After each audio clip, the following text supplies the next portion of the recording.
EB's system was chlorophyll-based, and he processed food into energy much the same as plants. Waste material was excreted the same as plants. Several experts were called in to study the illness.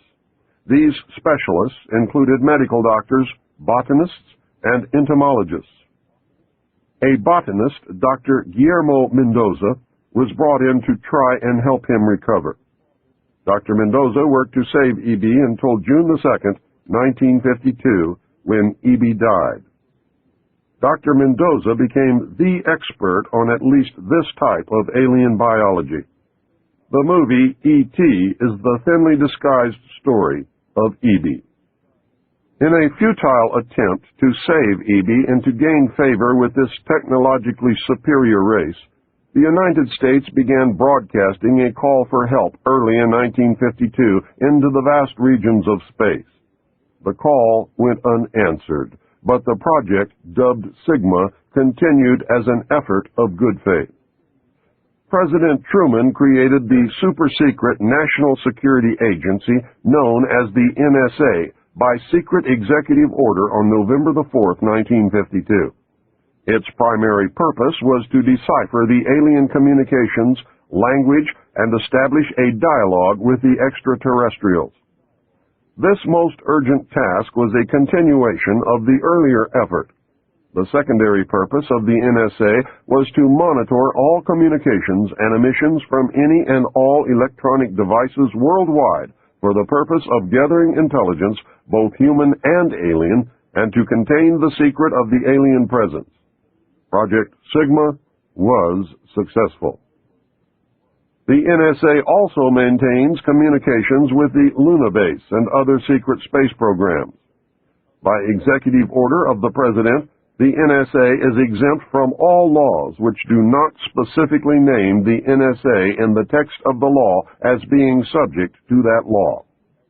That means that if the agency is not spelled out in the text of any and every law passed by the Congress, it is not subject to that or those laws. The NSA now performs many other duties, and in fact is the premier agency within the intelligence network. Today, the NSA receives approximately 75% of the monies allotted to the intelligence community. The old saying, "Where the money goes, therein the power resides," is true.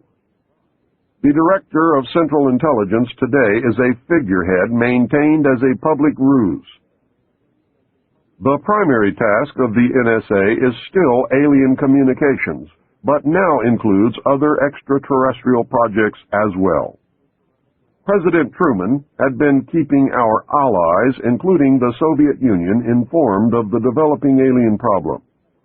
This had been done in case the aliens turned out to be a threat to the human race. Plans were formulated to defend the Earth in case of invasion. Great difficulty was encountered in maintaining international secrecy.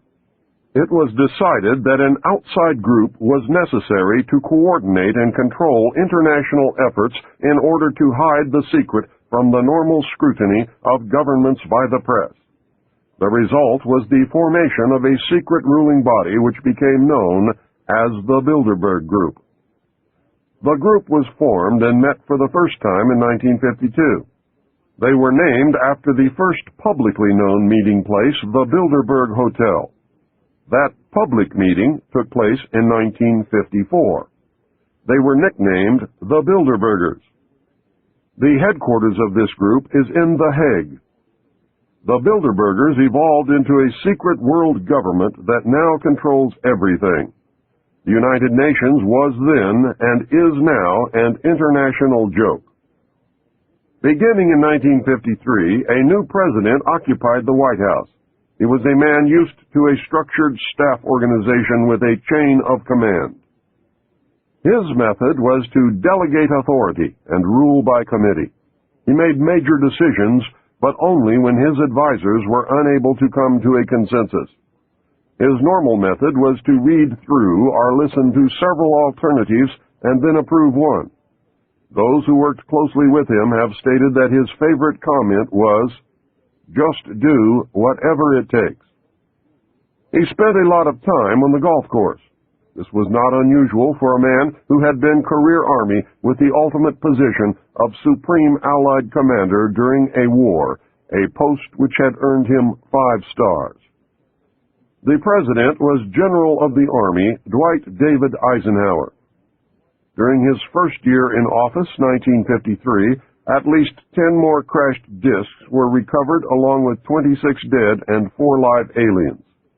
Of the 10, 4 were found in Arizona, 2 in Texas, 1 in New Mexico, 1 in Louisiana, 1 in Montana, and 1 in South Africa. There were hundreds of sightings. Eisenhower knew that he had to wrestle and beat the alien problem. He knew that he could not do it by revealing the secret to the Congress.